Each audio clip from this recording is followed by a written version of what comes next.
Hey everybody, happy Thursday. I am super excited to introduce my guest, Michelle. You are from the Riding Therapy Center of Victoria, Texas. And we are going to just take a couple of minutes this morning to talk about everything going on with the Riding Center. But we're going to start with happy anniversary. Thank you. So 30-year anniversary, that is incredible. Yes, Hank and Judy Gillespie started the center 30 years ago out on Lower Mission Valley Road. And then in 1999, we moved over to where we are now on Love Road out at Nursery. I know this is really goofy, but I just love that you're on Love Road. I know it's because I'm such a hippie, but I'm just like, oh, it's Love Road. Yes, it's perfect. So tell me about the Gillespies. They started the center. Judy had told me recently that she had just bought a horse. She was outside grooming the horse and kind of washed over her that she needed to do something more than just have this horse. There's needy people all over the world. I think she had just seen a commercial or something, and she was like, I should try to do this. And then one thing after another kind of led up to, she saw this thing about therapeutic riding, and her husband, Hank, is a physical therapist, or at least was. I'm not sure if he still practices.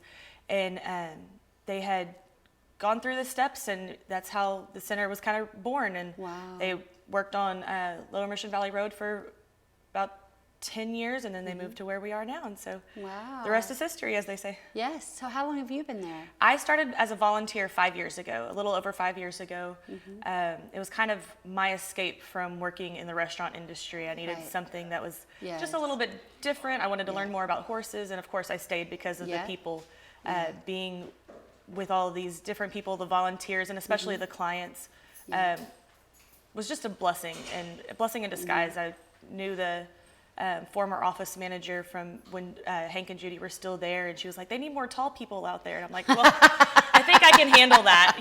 Let me see. How tall are you? I'm just under 6 foot tall. Let me see. You want me to stand up? Yeah, okay. I don't know if we could actually get that. She might be off screen. My brothers are 6'4" and 6'3". So. Wow, so you're like the midget of the. No, actually, my mom and my sister are a little bit shorter. I'm the tall girl. The tall girl. I've always been that way. So they needed a tall person. I always need tall people, especially walking beside the horses and helping maintain balance for some of those riders who may not be able to do it as well on their own. And so it was 2 days a week. I was out there for at least 3 years, and then I was asked if I wanted to become an instructor, or at least attempt to become an instructor. And so I was like, sure, why not? Something that God put in my path. And I was like, I think I could do that. I mean, I grew up wanting to be a teacher, and then kind of that fell to the wayside. And so, just kind of one thing led to another, and I have been working towards certification. I'm not yet certified, but I'm working towards it, and hopefully soon. You're like on the application, just tall, check. If only that were the only requirement, but no, we'll take anybody. Well, I know that your heart is really into it. Yes, definitely. And I want to know about the type of people that you serve. What's going on with them that riding truly becomes a therapy for them? So all of our clients have some sort of diagnosis, whether it's a physical disability, a cognitive impairment, an emotional disability, anything that a doctor says that riding would benefit them. Riding a horse, learning how to ride the horses would benefit them. And then once they're accepted into the program, horses are very intuitive animals. They feed off of how we're feeling. So if it's someone with an emotional disorder like anxiety or depression, horses are just like dogs. They'll not tell your secrets. You can talk to them all the time. They get the physical, they get the emotional from the horse being that intuitive, that therapist that's not going to share their secrets. And then they get the physical, being on the horse, getting that physical movement. Being on a horse imitates the way that we as able-bodied people can walk. And so they get that physical well-being. And then there's also the cognitive, those with learning disabilities or like ADD, where they tend to lose focus. Being on a horse forces you to kind of focus, otherwise the horse is going to go do whatever it wants to do. Right. So you're on the horse. We do a lot of cognitive exercises. Sometimes we'll try to work in whatever it is they're working on at school, whether it's math or spelling or identifying letters, colors, or shapes. We do a lot of cross-body exercises. Like if we take a ring from one side and put it in the other hand and hand it to our other volunteer, to get the right brain and left brain talking to each other. Horses are kind of the same way. If they see their brain doesn't connect the way ours does. And so you always want to do things from each side of the horse so that the horse is understanding of it. So it's kind of the same thing when those neurons aren't always firing. That's amazing. Yeah. How do you guys choose your horses? So the horses are dependent, for the riders, they're dependent on what that particular rider may need. So they might need a horse that has offers more movement. So maybe someone with CP, so they're not weight bearing if they can't, walk without assistance. We put them on a horse that has a little more movement so they get that feel. Sure. Sometimes they need less movement, so we do have a gaited horse, Pal. So her movement is nice and slow, and you really don't feel like you're doing much on her. Some horses are better on lead line, where we have the horse handler attached to the horse, leading them around. And so we use those horses for all of our clients who need the extra assistance, the extra volunteers. They may not be controlling the horse completely by themselves at the moment, but eventually they will. And then we have some horses that are we use for our completely independent riders. And those horses, they're ready for our more advanced riders who are learning how to trot and lope and all that stuff on their own.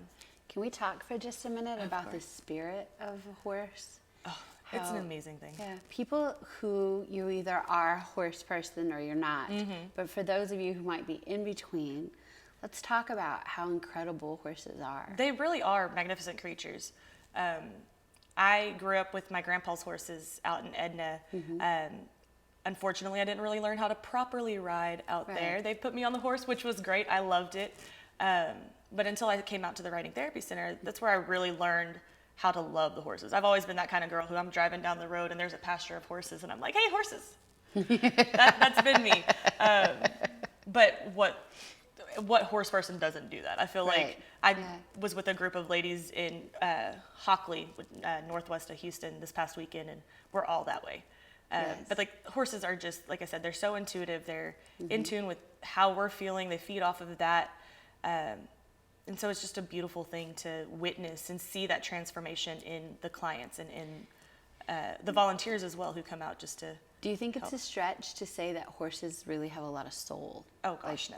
There's just, that's the thing is that, when I was younger, I was terrified of horses. And then married someone who trained horses for a living. And it was incredible to me, just their spirits, Oh yes. their definitely. soulful creatures, their level of intellect. They're and very smart and they know how to use it sometimes. And they do know how to use it sometimes too, but also like their love. And I bet you, I would think that the horses at the Riding Therapy Center know that they're doing good things. They definitely do. There's some times where you're just like, horses are unpredictable creatures. They prey are animals. still, And so, they have that fight or flight risk, and most of the time it's flight. But I feel like at least with therapy trained horses, those that come into our program, they're very much aware of who they're helping. You could put an able-bodied rider on them and you could see the difference. I remember one time with my dad, we were riding out at Grandpa's and the horse was, working with us and all the kids, and I was probably like 10 or 11 at that point. So they're walking nice and around, and then my dad gets on and he kind of bucked, and they'll swear they don't remember that, but I do. But yeah, they're very intuitive as to who is on their back and their capabilities. And if they're not, lost my train of thought there. If they're not, If their intuition. Their intuition. If their intuition, I doubt it's never wrong. Like I feel like, there's horses, if a rider becomes off balance, they'll just stop. Right. Or, if God forbid one of the riders falls off, which doesn't happen often, but unfortunately it can. Right. We've got those horses, they'll stop They know, and they'll try to figure out where their person is before they even try to move. Right. And so, like I said, God forbid that ever happens, but it is possible, unfortunately. Sure. Well, I don't know. Again, being a writer and being in that world, it sounds serious. Oh, but yes. people fall off horses all the time, and it does. And yeah. every cowboy, cowgirl will say, if you fall, you got to get back on. That's right. That's exactly what happens. Exactly. Definitely. So how many horses do you have? So these are therapy trained horses. They are, and if they gone through weren't, they have training. that. Once they come in, we do a desensitization program where they learn to be around the toys and things that we use. We use different auditory toys or things that might fly in the wind. Sure, because of their fight or flight response. Exactly. Yes. And so most of the time they'll come in and they'll already have that therapy-driven mind. They'll be nice, calm, sound horses.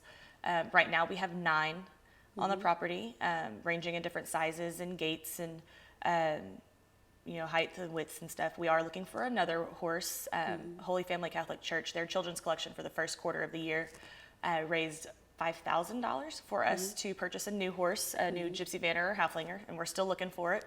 So if you know of anybody. Wait, what is it called? A Gypsy Vanner is one breed, or a Halflinger.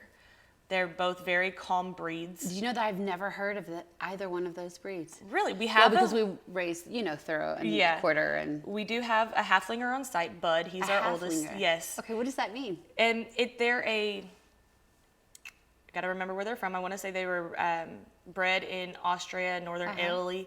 They're like a mini draft, not a mini horse, but a draft horse, smaller. They're not really tall. But known to be gentle. But they're known to be gentle. They have a wider base, so you can always do like, I understand. Before Bud went up there in years, I think he's about 28 right now, give or take. And he, before he got a little older and his back was still pretty good, we did a lot of balance exercises on him. Right.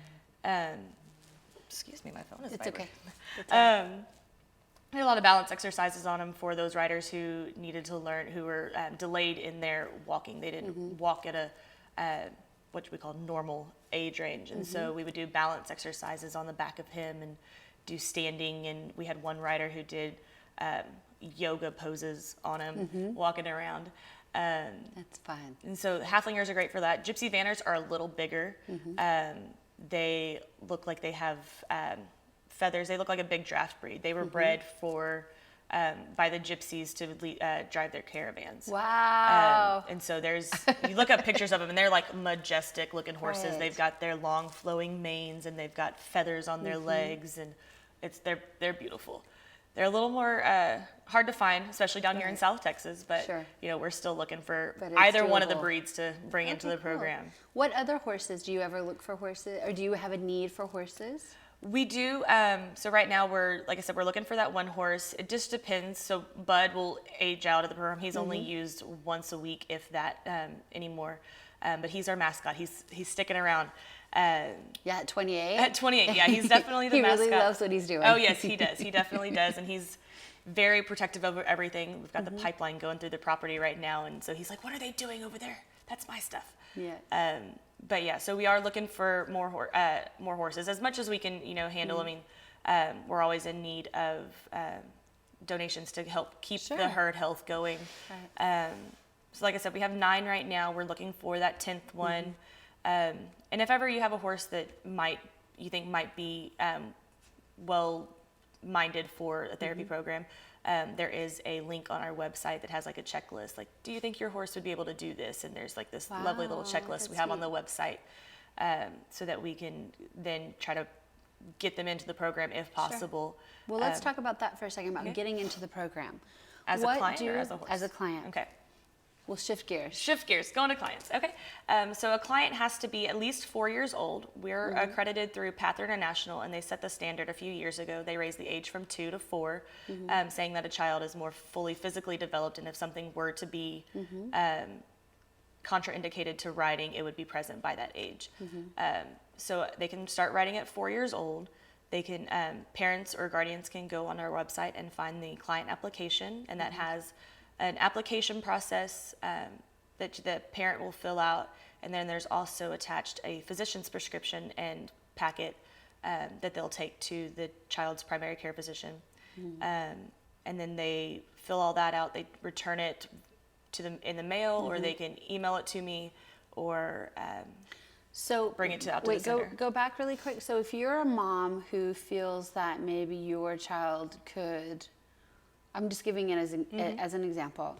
You feel like maybe your child could benefit just from therapy, emotional therapy, that kind of thing. Can they come and talk to you guys about it? Definitely. There does have to be a diagnosis present, but that diagnosis can be anything. Like I said, we do service emotional disorders as well. And so as long as there's that diagnosis and the doctor signs off, they are more than welcome to come into the program. And then once we get that application and physician's packet turned in with an application fee, then I would contact our physical therapist who comes out. She's on our board. She comes out voluntarily to do a physical evaluation of the riders, helps me figure out which horse would be best for that rider, what activities. We work on, she does little exercises with balance and strength, kind of just talks to them so we can figure out which horse, which lesson would be best for that rider. Right. And then once that's completed, then we'll put you into the program. We'll figure out which horse, which class, which day. We have lessons on Mondays, Tuesdays, and Thursdays. So it just depends on that client. So you could have a client who is going to need all the support, all the sidewalkers. So we would probably put those on our Tuesday or Thursday lessons. Or there's one, I had a rider recently start who she has ridden before in the past, so she's only had 3 lessons so far, and so we had a horse handler with her, and she quickly was able to get rid of that horse handler. Her balance is good, and so yeah, it's just a matter of figuring out which class would be perfect What for do them. you see in the clients from when they begin to when they, I guess, end their therapy? And that is one of the most beautiful things I've ever witnessed.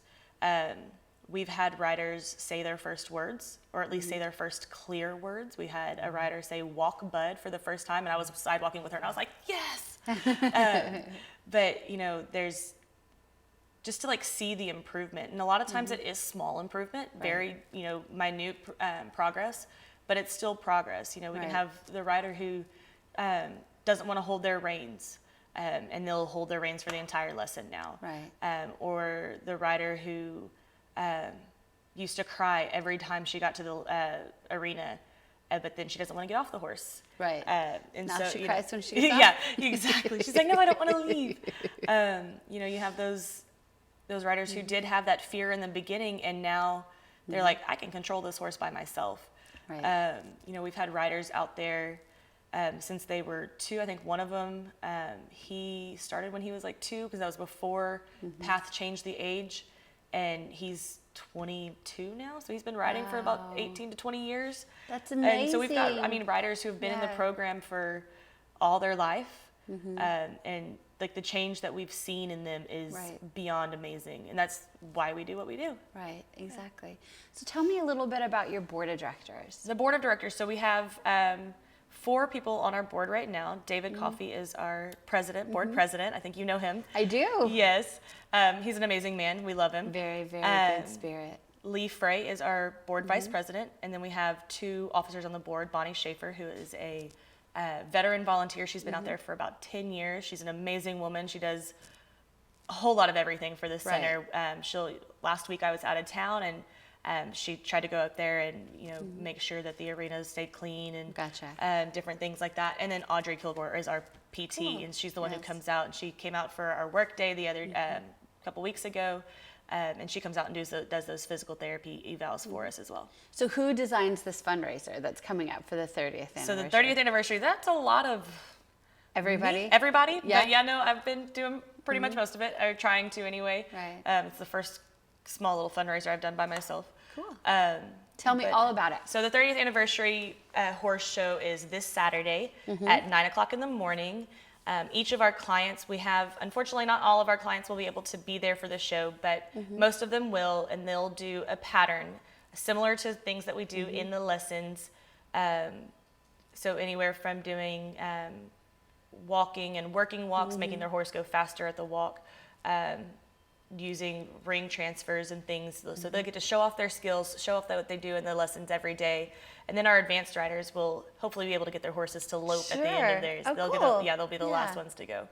That's awesome. So tell me about, what is the cost of admission? Tell me about that. It is free. You can, it's open to the public friends, family, parents, the entire community come out and see us. Sure.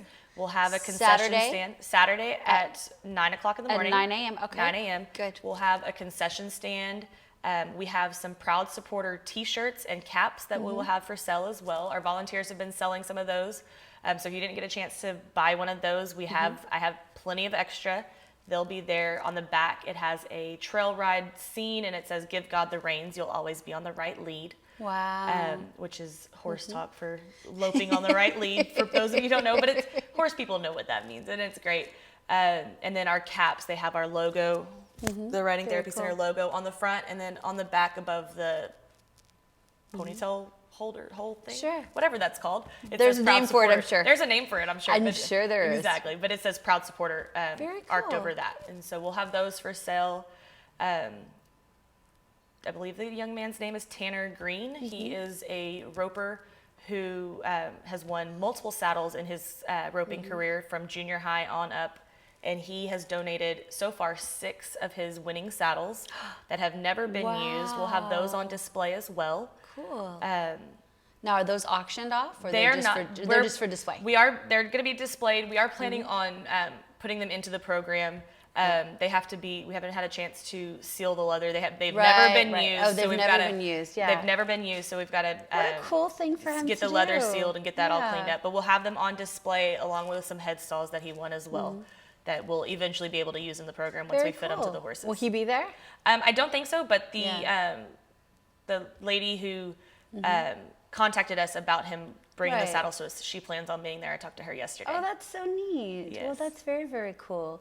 So is there anything that we haven't covered? You know, we've covered a lot. Volunteers, we always need more volunteers. Sure. We have volunteer trainings every 3rd Wednesday of the month. I think Okay. the next one is June 15th, 19th, somewhere in there, whatever the 3rd Wednesday is. And that's at 5:30 at the center. We can always use more volunteers in different aspects, whether you want to work directly with the clients in the lessons by being a sidewalker, or it could be helping with fundraiser committees. So we have the Rocket Don't Knock It Play Day will be September 21st this year in Hallettsville at the Wilbur Raber Memorial Complex. So we're always going to need more volunteers for that, helping with the fundraising for that. Getting sponsorships and donations because we have a bucket raffle and things like that as well. There's barn help if you don't want to work directly with the clients, or you're too young because you have to be at least 14 to sidewalk. We can always use more help with making sure the tack room and the tacking areas stay clean, making sure that the horses are groomed. We have an amazing tacking manager, Catherine Salo, who comes out 3 days a week. Wait, so you can volunteer at 14. So if you've Yes. got a 14-year-old who doesn't have much going on this summer, that Exactly. might be a great way It'd be a for great them way. to, to Yes. dedicate some time Very much to get so. some service hours. And I can sign off for anything, whether it's for church, for school, whatever you need hours signed Wow. off for. We can always Great. sign off for that. So we always need volunteers. We also have summer camp is June 10th through 14th, so that's 2 weeks, I think. If I'm doing the Yes. math correctly. So June 10th through 14th for ages 7 to 13. There are still spots available for that. Okay, tell me a little bit. What is camp So summer cost? camp it's $400 with the $375 registration fee and then the $25 admin fee. But it's from 8 to 3 Monday through Friday. The clients, the riders, registrants get to come out. They'll get to ride twice a day, and then we'll do some teaching exercises, learning about the horses, horse care, horse safety, nutrition, all of that. And then we also do crafts. So we'll have different horse crafts that we'll get to do. And it's a great way for the kids to get out of the house for the Sure. summer. Like I Do said, parents pack lunch? the parents do pack the lunch. We have some drinks and maybe a couple snacks available, but for the most part, the parents will pack everything. Sunscreen, hats if you need it. And then on Friday, the campers will get to do a horse show as well and get to show off their skills, what they learned this week. Super fun. Yes, definitely. Oh, cool. And what are the dates again for that? June 10th through 14th. So that's Perfect. not this next week, but the following. That's awesome. Yes. Well, Michelle, thank you so Thank much you so for much. taking some Of time course. coming It was out a pleasure. here and to educate us about the Riding Therapy Center of Yes. Victoria. And to the Gillespies, congratulations to them as well. That's yes. amazing. I'm hoping that they said that they'll be there on Saturday, so we're hoping that they're still able to make that trip. Yes. All right. We'll keep our fingers crossed. Thank you so much. Thank you so much. Thanks for having us. Thank you guys so much for watching Southbridge Street Live.